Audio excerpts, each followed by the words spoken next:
வடமாகாண முஸ்லிம்கள் அவர்களது சொந்த இடங்களில் இருந்து LTTE அமைப்பினரால் பலவந்தமாக வெளியேற்றப்பட்டு இன்றுடன் 25 வருடங்கள் பூர்த்தியாகின்றன.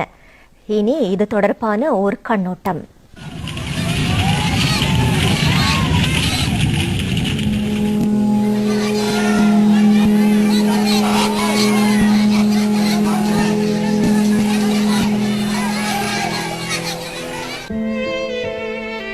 இது ஒரு இரத்தத்தாலும் கண்ணீராலும் எழுதப்பட்ட சோக வரலாற்று நிகழ்வு.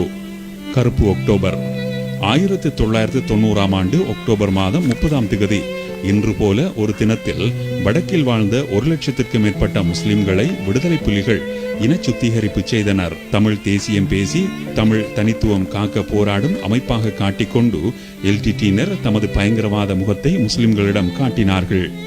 முஸ்லிம்கள் புலிகளை பயங்கரவாத குழுவாக 1990ஆம் ஆண்டு மிக தெளிவாக கண்டுகொண்டனர்.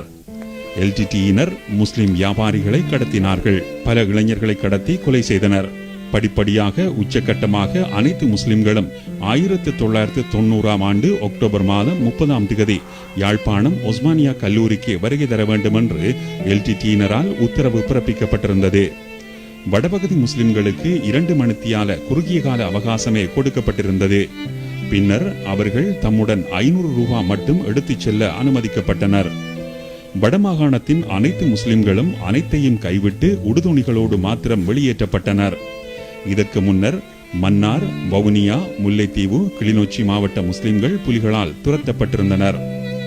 LTTE தலைவர் வேலுப்பிள்ளை பிரபாகரனின் உத்தரவுக்கமைய இது இடம்பெற்றது. முஸ்லிம்களின் அனைத்து சொத்துக்களையும் LTTயினர் கொள்ளையிட்டனர். இச்சம்பவத்தை வரலாறு பெரும் கொள்ளை சம்பவங்களில் ஒன்றாக பதிவு செய்துள்ளது.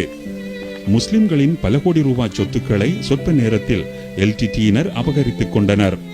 முஸ்லிம்களின் வீடுகள், பாடசாலைகள், மஸ்ஜிதுகள், வியாபார ஸ்தலங்கள் என அனைத்தும் ஆக்கிரமிக்கப்பட்டன.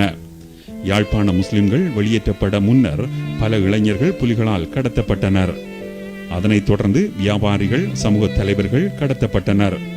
பின்னர் முஸ்லிம்கள் வாழ்ந்த பகுதிகளை நோக்கி புலிகள் ஷெல் தாக்குதலை மேற்கொண்டனர். இறுதியாக எஞ்சியுள்ளவர்கள் ஆயுத முனையில் வெளியேற்றப்பட்டனர். அடுத்த வேளை உணவுக்கு வழியில்லாமல் தெற்கு பிரதேசம் நோக்கி செய்வதறியாமல் திக்கு திணறியவர்களாக அப்பாவி முஸ்லிம்கள் வெளியேற்றப்பட்டார்கள்.